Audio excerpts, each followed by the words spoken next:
আজকে বানাচ্ছি পেঁয়াজ কাঁচা লঙ্কা দিয়ে মাছ। পেঁয়াজ কাঁচা লঙ্কা দিয়ে মাছ বানানোর জন্য নিয়ে নিচ্ছি মাছ, কেটে বেছে ভালো করে ধুয়ে নিয়েছি।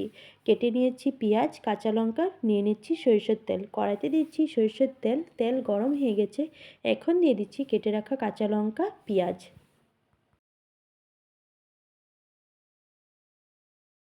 কাঁচা লঙ্কা পেঁয়াজ একসাথে কিছুক্ষণ ভেজে নিচ্ছি।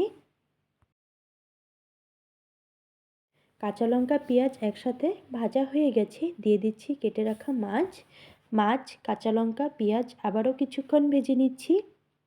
এখন দিয়ে দিচ্ছি হলুদ গুঁড়ো, শুকনো লঙ্কার গুঁড়ো, মশলা পেঁয়াজ কাঁচা লঙ্কা মাছ আবারও কিছুক্ষণ ভেজে নিচ্ছি। এখন দিয়ে দিচ্ছি স্বাদ মতো নুন।